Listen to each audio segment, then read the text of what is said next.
nazomona bino pe ba vendeur ya ba couverture, nazomona ba parasoleil, ba gourde, bino vente eza ndenge ni. Ya lo ba coûte exacte maman, yo moko mona vente exacte. Par rapport à l'année passée côté qui moins bien. Le rappel de l'or en un peu à comata, biloko était comme bien té, biloko cher, biso ba kosomba batisi donc les appels moi pas vente exacte. Donc si tu regardes sur la tongo tu peux sur des cartons. Les cartons les ya rapoto fuka ticket pesa ka basola ne ba le kaka sala ka bo. Mais surtout on a biso tozo koya. To ezali kolo premièrement, deuxièmement, ba parents baza non salariés. Troisièmement, to utina na confirmation et ma lunga auto bénéficier zake bambongo na biso ya peuple et commis ya mise à part na bango. Pour lelo oyo, on kanga biso na matete za so mal à l'aise, bali basara crime bona crime na kisensu, bazo kanga koto mobimba. Lelo so na tiki kai na kina simba chete na kati mutu. Bakangi ngai. L'important c'est na komo ezate. Tala depuis boya kita ba tule baso le kaleka. Ni côté ka ni tozo baté so di classe amo. Ba ko fixer quand, so ki ba ko fixer quand na diplôme tout ba kwa kindambu etika tozo baté ba ko kwa quand donc tozo ba nyoso petit.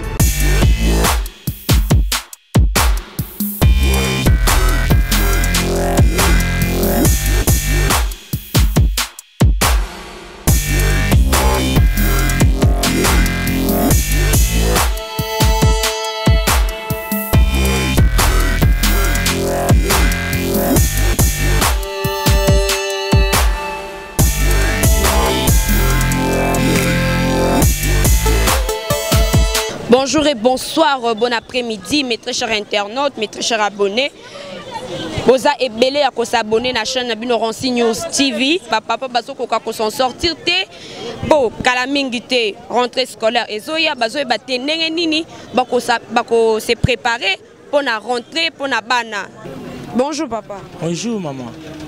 Toza na kati ya commune ya Matete, précisément na Arenini na Kinsaku. Okoki kopesa kombo na ona balanti o bazolando na mboka ya Libanda na kati ya chaîne Ronsi News TV. Nga kombo na ngai Monsieur Frank naza vendeur à Kaye. Monsieur Frank, par rapport ya rentrée scolaire ndenge eza ko s'approcher d'ici quelques jours eza koya liboso ezala ki le 10 ba pousser sous le 12. Par rapport ya vente ndenge boté kaka na ba rentrée scolaire, vente ya touro ya rentrée scolaire eza ndenge ni. Bon, maman, merci pour la parole. Nandenge ba poussi makambo ya rentrée scolaire, eza selo ba argument na bango, mais pour na biso ba vendre tozo teka pendati.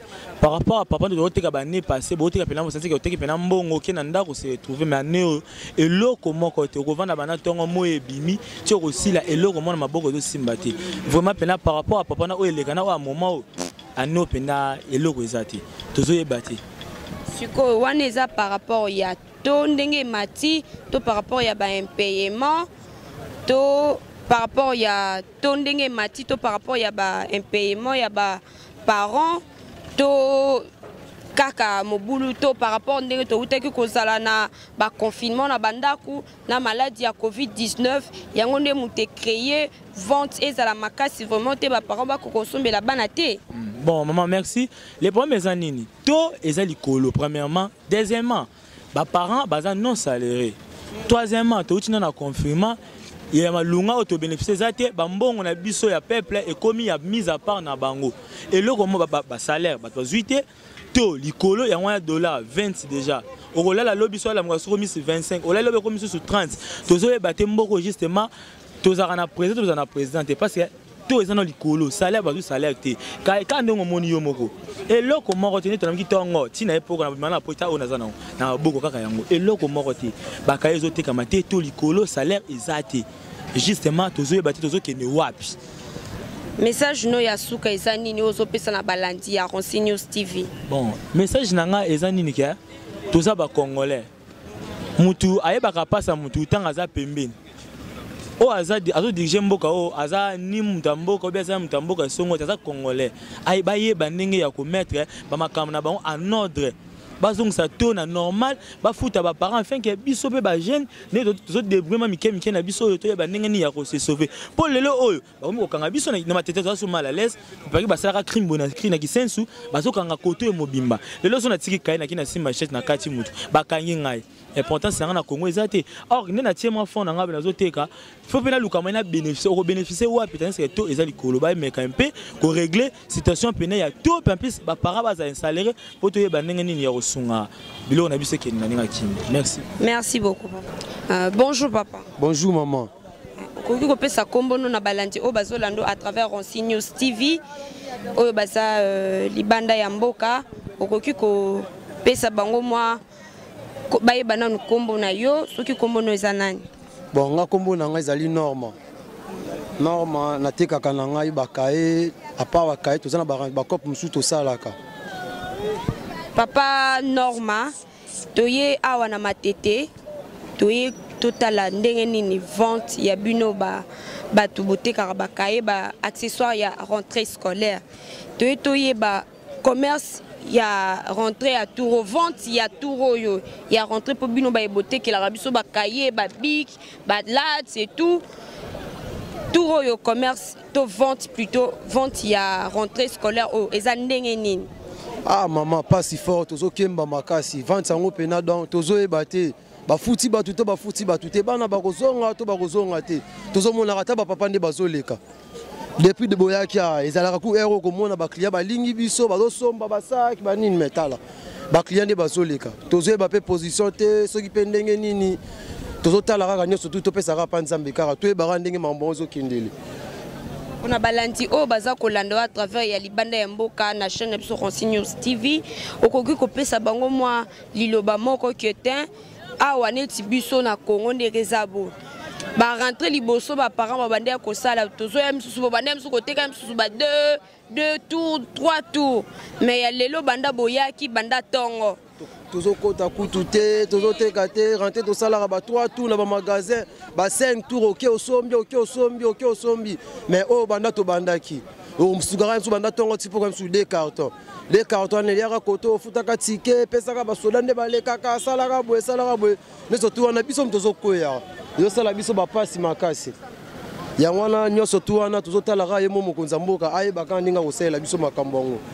Moi message na balanti o bazolando na mboka musika poza pe na mikonze belé balandaka à travers chaîne biso Ronsi News TV o bazolanda biso pona bino souci na bino ezali nini mukonza mboka salela bino nini to afuta ba parents po bino nde bobika na sima ba parents po so parents a payer yo okoteka sko pona yo message na yo eza nini? Message nange zali soki pena baza bandeko na biso ba Rolanda yango bayebaki tozana souci mokonza mboka afongolela bandeko na biso ba forcenaire je afuta bango po bango pe bazwa mbongo baza capable kosomba biloko po mboka etambolaka bongo bato bazosomba biso pe tozoteka wana tokomona piaka te mais oyo eza bato misusu bazozwa te place wana nde ezokitisa biso crise makasi tozoyeba te tala depuis boyaki ta bato nde bazoleka ni koteka nini tozoyeba te soki classe yango bakofixe quand soki bakofixe quand na diplôme kuto babwaki ndambu etikali tozoyeba te bakobwaka yango quand donc tozoyeba nyonso tout te nyonso tu wana yango tozozelaka kaka. Merci beaucoup. Par rapport à la rentrée oyo eleka na rentrée ya tour oyo po to uti koleka na ba confinement awa maladie oyo koti na mboka na bamboka ebele koti presque na monde entier ya Covid-19 oyo esali que les loba parents ba se retrouver vraiment té ce qu'on pona bino ba vendeur pour ba vendre ebele baza kolela tozo tekate banda to yaki banda tongo commerce ezalité. Pour na bino pe ba vendeur ya ba couverture nazomona ba parasoleil ba gourde bino vente eza ndenge nini? Bon vente ezaka na bandenge wana moi muke wana ka bazosomba yango pe biso tozo vivre na kati mais on ne sait pas ce que ça pour na confinement ou esali que no pour na rentrer dans la bandenge wana boy parce que to uti na étape moko boye moi mbongo ezalaki moi pas talaka en confinement banini non circulation mon peine ezalaki te mais on ne sait pas ce que ça que vente zo ke na bandenge wana pour na confinement ou je ne sais pas moi vraiment hein mais na muke tozo zo na bandenge wana kaka non c'est ça. Pona yo liloba nini ya suko za nango so pesa na balandi o bazolando à travers Ronsi News ba mikonzi o pe baza abonné na chaîne ya Ronsi News TV. Pona o message eza nini? Bon pour un message dans les que pour la biso batuzoteka biloko ya rentrée scolaire, c'est mieux que s'éclairer d'abord bien que non rentrer ezali parce que ezalaka soki les 5 et comme il est 12 on ne sait pas ce bazo pour rester toujours mais ça biso moi en tant que non ça biso quoi ça biso nani moko boya bien que non rentrer ezali pour que parents ça na nani akosomela moi na biloko c'est ça donc yanga eza ndenge wana ke ça biso opportunité ya koyeba biso vérité que non rentrer ezali parce que parents oyo a dit qu'à na ligne ya classe à kolinga te que rentrer bani sans toutefois que à son ma couverture cahier bic là tout cela donc bah c'est éclairci biso maman bien oh là là c'est ça. Merci beaucoup papa. Bonjour maman. Bonjour. Okoki ko pesa balandi ya Ronsi News TV kombo nao? Kombo nanga Sarah. Maman Sarah, tozali na commune ya toza na commune nini? Toza na commune na Matete précisément na Kinsaku. Domoni awa oza koteka ba uniforme. Question na biso ezali par rapport ya rentrée scolaire ya année oyo. Par rapport ya année wana na année oyo, vente na bino ba commerçant ya ba uniforme ya bana. Vente ces ndenge nini? Ya lo ba coûte ezate maman, yo moko mona vente ezate. Par rapport à l'année passée, tu as qui moins bien. Le rappel de l'art en un peu à comata, biloko était comme bien té, biloko cher, biloko somba bâtisse donc. Et ça pendant moi passe 20 exaté. Donc ne web to komi web. De la raison qui t'a té, donc c'est un papa et momo konzambo katala, son excellence. Yemo katala, boeto kokate to kufa. So tali même voir bat bote ka ba sac, moi exaté. Bat bote ka ba couverture, moi exaté. Donc moi écoute au taba gourde té po, y a pas moyen. Moi exaté. Donc y a pas à dire, y a pas à commenter. Yo moko so mona. 20 exaté.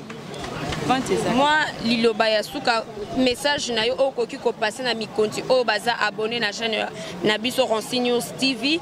Lilobano ya suka eza nini okoki ko pesa bango message moko à travers ya Ronsi News TV o bako landa yo message o ya yo ya suka eza nini bakonza mboka basala nini bakonza mboka biso tolela ka dollar babongisela biso dollar ekita depuis que ba promettre biso dollar ekokita zo kita jusqu'à maintenant dollar depuis kanga mène à 20 000 francs et ça la mawapi banda to banda non na mona dollar et comme 10 dollars na 20 000 francs c'est négatif mais les lots to vivre en go jamais et si mbate oh biso to na ngo besoin ça que peuple ça na posa to vivre moins bien surtout vie sociale premièrement ba bon c'est la biso vie sociale to kende web to suka we to na bana mi bana ngo biso ba futa bon salaire à malonga te to na temo blo na débrouiller pour na s'en sortir et si mbate ba que la biso mawa ba que la biso vraiment mawa.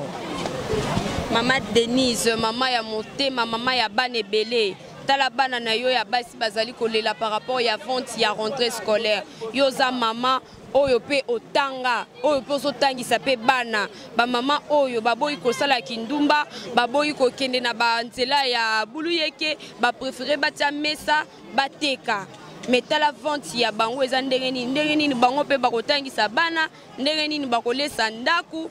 Maman Denise yoza maman oya motema première dame na biso maman oyo biso topona yo ndoza pembeni ya papa po soki yo yebisi papa etala bana na onde baza kolela baza koteka te bango pe fo balesa bana bango pe fo basala boye maman Denise talela biso likambu oyo à travers ya Ronsi News TV naza kosenga na bino bo s'abonner plus pona kolanda ba émission na bino bomoni ndenge bato bazali kolela par rapport ya vente na bango vente eza vraiment mobulu vente eza vraiment mon boulot. Ba maman baza kolela, bomoni maman ye moko banda talande babiloko etelemi a. Banda ki koteka atikali ata koteka ata uniforme moko te. Maman ya bo arozonga ndenge ni nanda. Bana bakolia ndenge nini. Hein maman Denise lobela biso vraiment likambu oyo epai ya papa. Kaka nde na yebisaki bino tokutani na parent moko alinga pesa pe point de vue na ye par rapport ya rentrée. Bonjour papa. Oui, bonjour maman. Okoki kopesa komo na balandi ya Ronsi News TV? Oui, komo na ngai monsieur Mona Molangi Miché. Papa Mona nani? Molangi Miché, c'est Miché. Ok. Point de vue nayo ezanini par rapport à la rentrée scolaire où ils a déjà annoncé le 12 oyo. Bon, point de vue nangai donc rentrée scolaire écoutez les parents na difficulté à makasi donc situation vraiment ya mbongo ezate. Donc tout ça na crise ya makasi. Les 12 eza awa eza ba parents mosusu nano a préparer ba na même uniforme à sombité, ba kaye à sombité pour na cause ya mbongo ezo mona na te. Bon. Message nini oyo ko passer na ba kondi o baza ko talo à travers Signos TV. Message na yo eza nini par rapport ya paiement nanu na par rapport ya rentrée scolaire o eza ko sa avancer o eza déjà annoncé déjà pour le 12. Merci beaucoup. Na kosenga na gouvernement asunga population o ba salaka pour na kofuta bango salaire bien puisque permettre bango ba préparer rentrée scolaire pour na bana bango. En tout cas, ils ont vraiment bien makasi asunga vraiment kofuta bato et ils ont vraiment bien. Merci beaucoup papa. Merci beaucoup maman. Bonne journée à lelo na mokolo lelo tosuki awa na pesi mbote na ngai na mon boss hein. Maman oyo aza motema monene. Maman oyo soka seki ba angelu ba sepeli. Maman oyo soka lobi i bana bayoki. Maman mosala ezo salema pe mosala ezo continuer toujours ko salema pe na kosenga na bandeko na nga po s'abonner massivement ngana bino tosuki awa ezalaki présentatrice na bino Crispine Kisoka Kiss oyo azalaki liboso na bino yako pesa bino ba nouvelle oyo bosenga kabiso toujours yako s'annoncer pe na sima ya caméra na ngana pesi mbote na Diego azane Diego musique te yaza Diego cameraman oya salaka ke bozo ba image ya kitoko oya salaka ke bomona ba présentatrice na bino kitoko pe na pesi mbote na ba abonné na biso na famille Kisoka na famille Vundi na famille Masamba na pesi bino mbote ya mingi na lingaka bino ya trop bo s'abonner massivement na Signos TV. Bye bye.